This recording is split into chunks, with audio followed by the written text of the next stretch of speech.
Warning, warning. The following video is a work of pure imagination.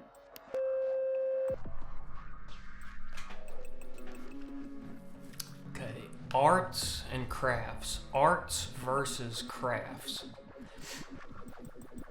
I talked in a video before about arts and entertainment a long time ago. How they put them right next to each other often, so they seem like the same thing, arts and entertainment, but how they're actually opposites. The purpose of art is to communicate the greatest truth concisely as possible. The greatest amount of truth where you pay the smallest amount of attention for the greatest amount of truth. And the purpose of entertainment is the opposite, for you to pay the greatest amount of attention or time, and you're delivered the least amount of truth possible.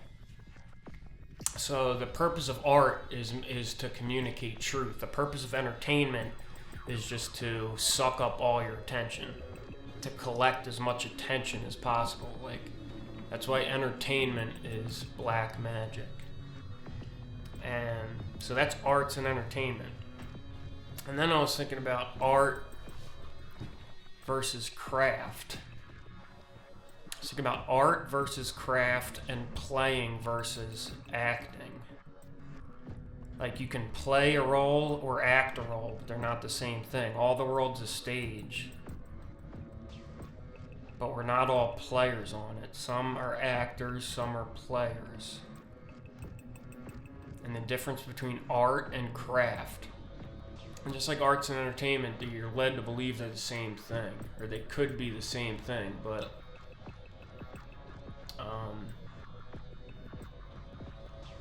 well, first of all, craft. The word craft suggests like witchcraft.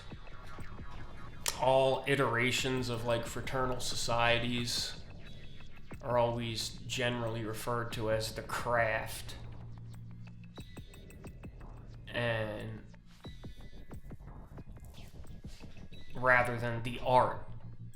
And basically craft is something usually it's associated with deception, and it's usually to achieve some manipulation of the outside world.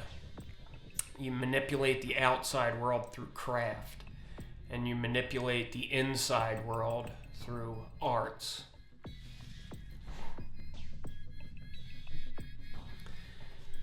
So art versus craft, they could look on the outside, all these things, art versus craft, playing versus acting, dreaming versus scheming, they all look exactly the same from the outside. The difference is internally in the experience of them.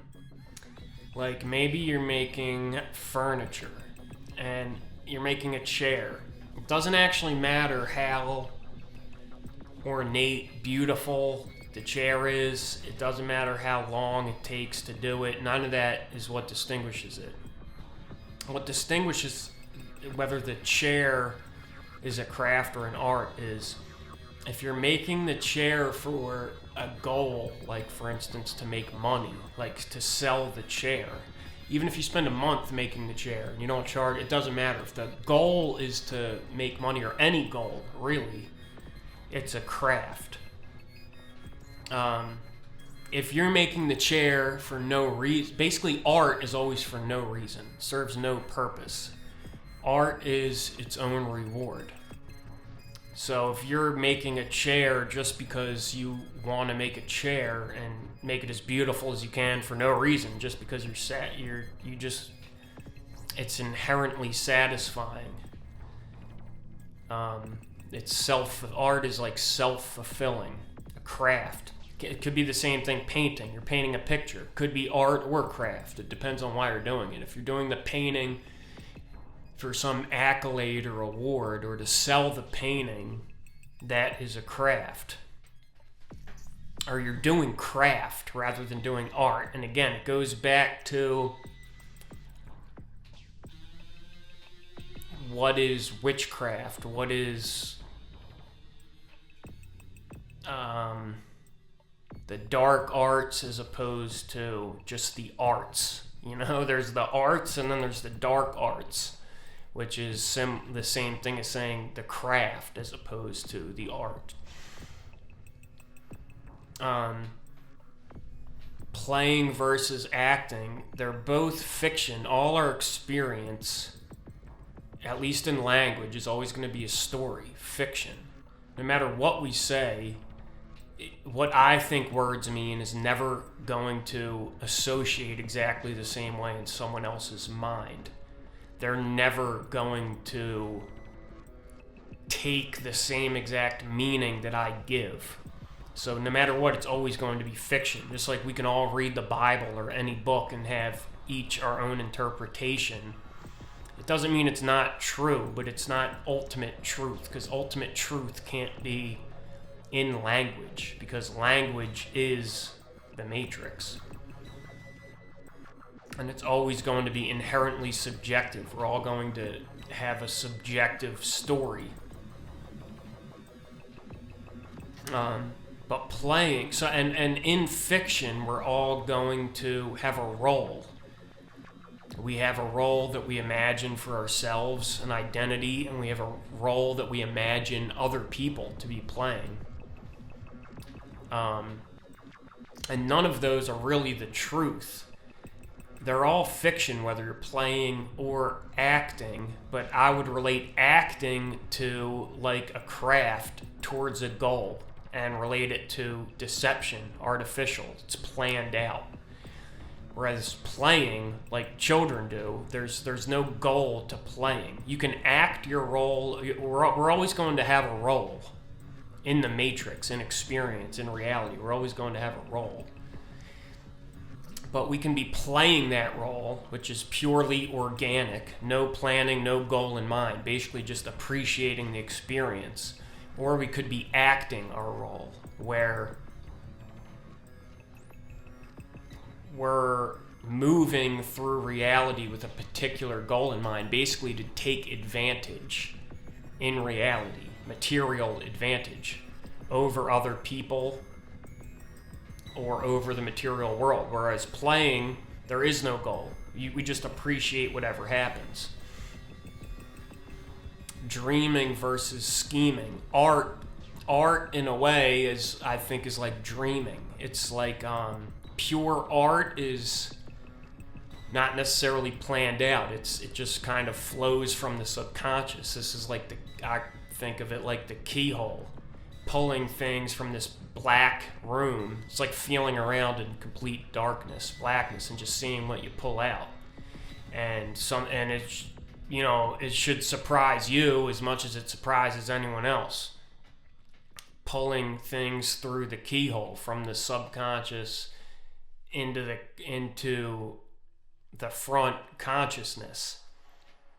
Versus scheming, which would be like black magic and certain dark arts, and maybe divination, sorcery, all types of technological prognosticating, where you seek an advantage artificially in material reality, rather than dreaming the future, where there's no material advantage to be gained. It's just for the appreciation of the experience.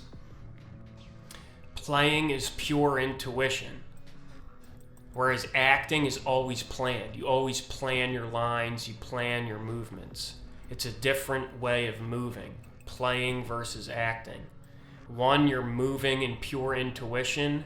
One, every movement is planned. In playing, none of your movements are planned. And the goal of playing or art is, it doesn't have a goal. There is no goal to playing or art. It's just pure appreciating experience. And craft must have a goal. It's always planned. You're always acting, scheming. And your goal is an imagined desire. You're always Your movement is always towards an imagined desire, which obviously you can never actually reach. You never actually achieve the desire. If you do, it's only for a moment, and you must have another desire, or you would stop moving. And you can't stop moving because experience is movement. You know, when you're acting, you're a shark. You can never stop moving. You can never rest. You never actually achieve a desire. The goalpost always just moves further outward. Acting, craft is always pursuing an imagined desire outside. Art, playing, dreaming is self-satisfying. It's pursuing no goal inward, and it's simultaneous. The act is the achievement. It's its own reward. So as long as we're individuals and we're playing, or we have roles and we're moving, it's always going to be fiction, but we can be oriented towards ultimate truth or ultimate lies, which both are inachievable in subjective reality, in individuation. But I choose, or my character, my role, I try to orient myself towards truth. They're both ultimately unattainable, pure truth and pure lie. All experience falls somewhere in the middle. But these are ultimately just orientations, being oriented and moving eternally towards the truth or towards the lies, moving further, movement towards organic, more experience, more appreciation, more dreaming, intuition, and I have abandon here, or moving. You're always going to be moving in one direction. Experience is movement. You never stop moving. Your body never stops moving. Reality never stops moving. That's what experience is movement. So you can move either towards the organic or the artificial. And I said in a previous video, I said about breaking the law. And now I think that's wrong. I shouldn't have said that. I would rather say the goal should never be to break the law, but it should be to overcome the law. And the keyhole is like overcoming the law. Like if you're perfectly oriented to truth and speaking the truth, no matter what the law is, you can always overcome the law. My way is probably, I'm kind of particular to scripture. I think that's a good way to overcome the law, through the keyhole. Because, when you go into a courtroom, you always swear on the Bible. So that means something, So if you are able, like Jesus, to dispute with the Pharisees with the truth of Scripture, if you're able to wield that sword, you are able to overcome any law. That's the keyhole.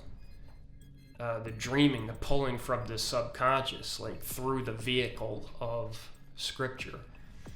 Whereas the craft version is like becoming a lawyer and exploiting loopholes in the law. The keyhole versus the loophole.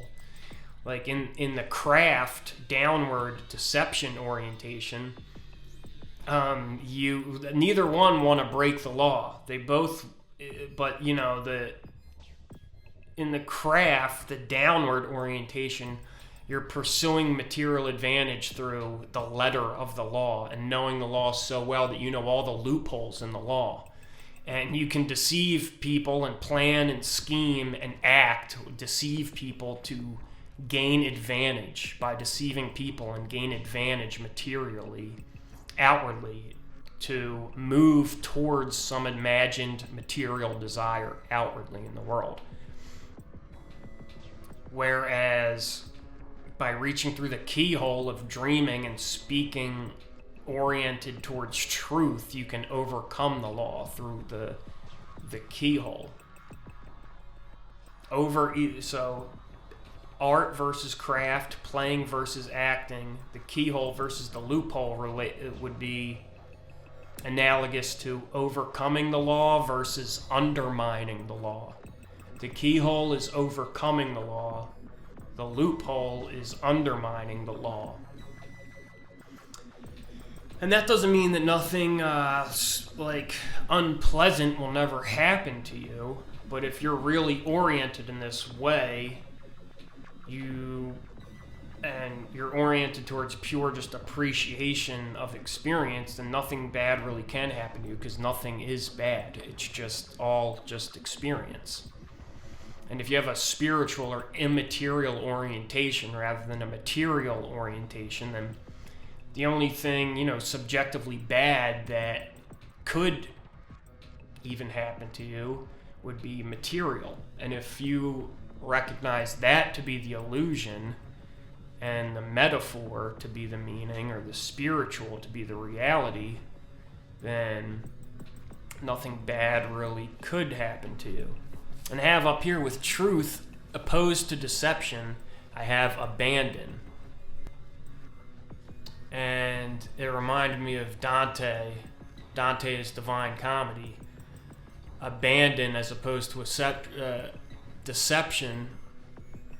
Abandon hope, all ye who enter here, entering into hell. But if you think of it, hell, rather than being like a place you go when you die to be punished, but just like the Matrix, the subjective experience, the material world, it could be like the keyhole, the key to nothing really, because there's no goal. But if you abandon hope, you overcome the world. But by abandoning hope, I mean abandoning hope as in of achieving some material outward goal. If you stop pursuing any imagined desire, then you're just in simultaneous appreciation experience. And that's how you could overcome the world, by abandoning the hope of any imagined desire, by not hoping for any particular outcome or any particular material advantage in the world, but rather just by engaging in art, in dreaming, engaging in playing rather than acting, and intuition rather than planning. In this way, abandon all hope. You've already won. There's nothing to be gained or lost. It's just an appreciation experience. So what all these things have in common, what all fiction, all experience has in common, is movement. Experience is change, movement. Your story, your body never stops moving. Creation never stops moving. We cannot escape movement as long as we are aware of experience. What differentiates these two orientations is purpose, or absence of purpose. Acting is always towards a purpose. We act towards a goal. Our intent in acting is to manipulate the outside world, to achieve a desire. Playing, art, has no purpose. A child does not play to achieve a goal. The play is the movement and the reward. The goal of play is play. It is self-contained. It is complete in itself. Both acting and playing constitute a fiction and a fictional role. We can act our role or we can play our role. But we cannot escape movement. We cannot escape position. We cannot escape role. Both have meaning, but the meaning is oriented in opposing directions. Play is not planned. It is an organic appreciation of experience. Acting is planned. It is premeditated, movement towards an imagined goal. Acting and craft are oriented towards the pursuit of desire. Play is only oriented towards play itself, and the experience is only ever of appreciation of the unexpected. Acting is always planned and oriented towards a desired goal, and therefore the unexpected is always resented. When acting, the unexpected is always resented rather than appreciated, as it represents an interruption of the plan, an interruption of the imagined movement towards the imagined desire. However, whereas desire, the pursuit of acting and craft, can never actually be achieved and must extend outward infinitely to accommodate the truth of never-ending movement, which is experience, the non-desire appreciation of play is simultaneously enacted and achieved eternally in the course of play. Playing being the self-contained movement and destination of appreciation experience. Through the outward observation experience, acting and playing are indistinguishable. When looking outwards, observing outwards, acting and playing are indistinguishable. In the outward orientation, one can only observe roles, positions, and movement. It is impossible to determine whether this movement is one of self-contained appreciation, play, or one of imaginary desire, pursuit, acting. It is only possible to distinguish between playing and acting within an internal subjective orientation to experience.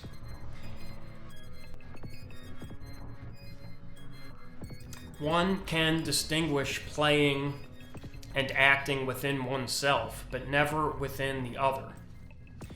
Whether we perceive other to be qualitatively good or evil has no bearing on whether other is playing or acting. As good and evil are both necessary to fiction, to story, to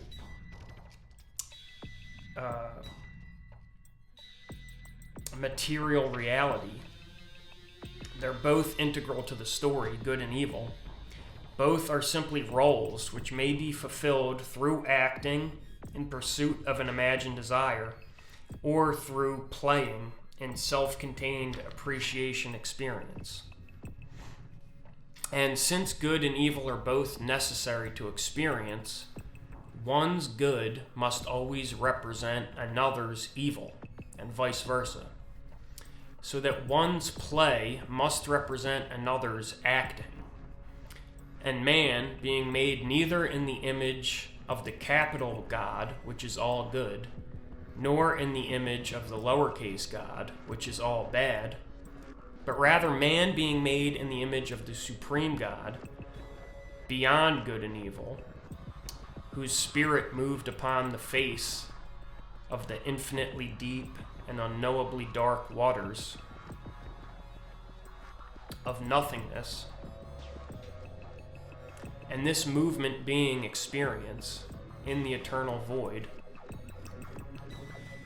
Since the infinitely small seed, the non-existent core of man, is made in that image, man also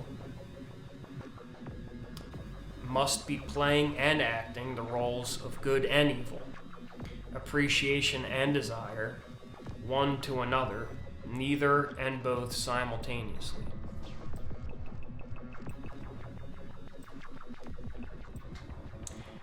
The difference between art and craft is that craft must be in pursuit of a goal outside itself, and art is not. Art is its own accomplishment, self-contained, achieving nothing, but a simultaneous achievement of appreciation. We may ask, if art inherently pursues and achieves nothing, then what role can it possibly fulfill in experience? It is insanity. Purposeless movement is observed outwardly to be an expression of insanity. Pure art, devoid of all craft, when observed in other, or pure art when experienced in the outward orientation, is experienced as a self-contained encapsulation of insanity, existing eternally and completely independently from and within the rational act of experiencing sanity and logical linearity. But when our perception is inverted to consider the objective outward reality at large to be an expression of purposeless insanity, rather than the source of a spreading purposeless chaos, the injection into reality of the pure art, devoid of craft, is transformed into a self-contained bubble of rationality, an inoculating and preserving seed of pure and absolute sanity, self-contained and impenetrable within the greater chaos of outward violent action and sanity without purpose. An act of pure art, devoid of craft, is an eternal self-sustaining implosion of simultaneous appreciation experience.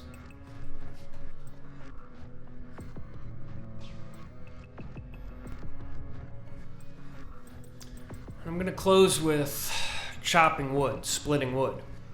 When I find myself, like I do, getting sucked into acting and planning, when I get sucked into the black mirror, sometimes I become very angry when I see videos of moms trying to force masks on infants and stuff. The black mirror knows exactly what to show me to enrage me and make me think, I love Jesus, but I will also smash your head in with a fucking rock.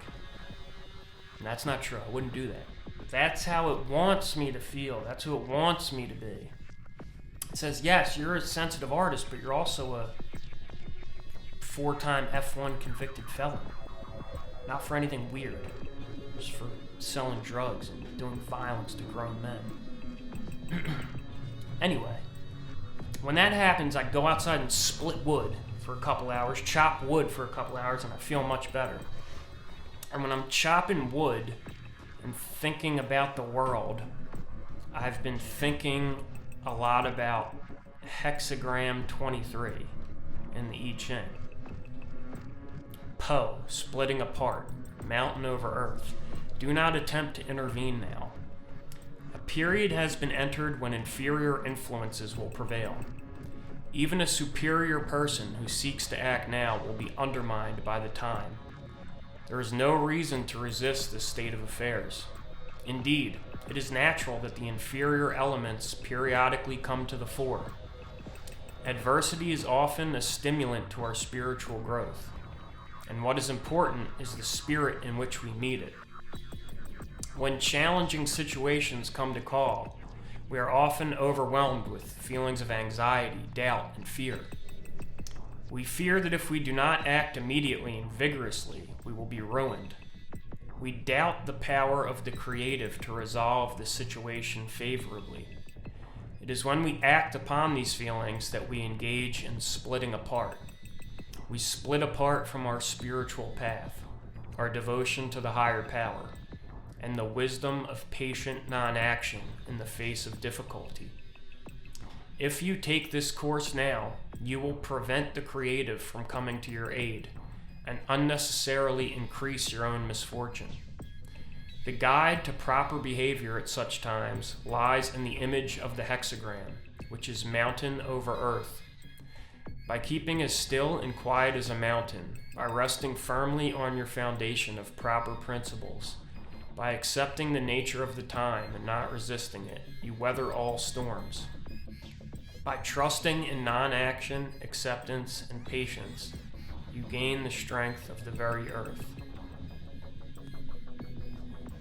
And this hexagram 23, mountain over earth, also reminds me of Revelation 8:8, the mountain cast into the sea and the star falling from heaven, wormwood. And the second angel sounded, and as it were, a great mountain burning with fire was cast into the sea. And the third part of the sea became blood, and the third part of the creatures died which were in the sea, and had life died. And the third part of the ships were destroyed. A lot of thirds. And the third angel sounded, and there fell a great star from heaven, burning as it were a lamp. And it fell upon the third part of the rivers, and upon the fountains of waters. And the name of the star is called Wormwood. And the third part of the waters became wormwood. And men died because of, I think it says because of the bitterness of the waters. And the name of the star, it reminds me of a comet. And in the hexagram, it's mountain over earth. It reminds me of a comet and Po splitting apart, mountain over earth. Reminds me of this, Revelation 18. Mountain cast into the sea, wormwood. A great star fell from heaven, wormwood. And it also reminds me of the wormwood, plant, tincture, pills, whatever we take, the plant wormwood that you take to remove parasites, to rid your body of parasites. You take wormwood. Makes me think of that also, like the apocalypse, wormwood, to remove the parasites from the body. I'm going to read the changing lines of hexagram 23 also. Doubt and fear have propelled egos into action. Disaster results unless you abandon your grievances and agendas and allow the creative to take over. Danger is all around you. If you are stubborn and unyielding, you will be harmed. Use caution and wait for the creative to come to your aid. Stay devoted to the superior person inside yourself. Though others may oppose you, no harm results. The misfortune has reached its peak. Do not resist it any longer. Your energies should go toward correcting your attitude. Through acceptance and self-correction, you make possible a great change, like a vast school of fish instantly reversing its direction. Evil feeds on evil, and in time destroys everything connected with it. Cling to what is correct, and evil withers quickly away. Good fortune returns. And hexagram 23 makes me think of hexagram 24. Fu, return. Earth over thunder. A time of darkness comes to a close. The hexagram immediately following splitting apart, 23. This is 24, return. Receiving this hexagram is a sign that you have reached a turning point. This moment is akin to the winter solstice. The greatest adversity is past and the light is beginning to return. I think it's kind of cool right now too, because we're coming up on the winter solstice also. Nonetheless, one cannot force the completion of the change, and it is wise to rest. Act only when you can move gently and innocently, and all will be well. Fu also comes as a reminder to return to the light in yourself. Growth is only possible when we relinquish the expressions of the ego: pride, impatience, anger, and desire. To act forcefully or ambitiously now will only generate misfortune. Let things develop naturally in their own way. Simply observe and accept changes as you observe and accept the rising of the sun. Allow yourself to rest and gather strength for a time of growth ahead.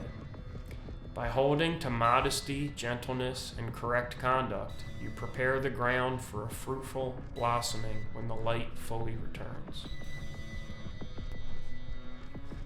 The changing lines are: deviations from the path of good are inevitable. Misfortune is avoided when we put evil aside before it takes root. There is danger of indulging in pride. Be tolerant of others and return to humbly following the good. I think of this where, if you try and tell people, oh, this isn't good to do, you shouldn't do this, you're going to be fooled, you're being fooled, blah, blah, blah, and you turn out to be right, they still just need help, and you should still do the same thing. live gently by your principles. There is danger of indulging in pride after the storm. Third line, fickle demands for immediate resolution slow your progress. It reminds me of me saying, get to the fucking point already. Fickle demands for immediate resolution slow your progress. Persevere quietly on the path of inner truth. Depend not on your ambition or the opinion of others, but on the principles of the sage. For this you are rewarded. The superior person avoids making excuses.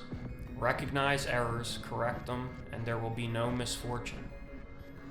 A wrong attitude prevents the return to light.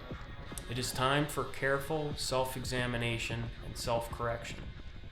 Opportunity wasted returns very slowly.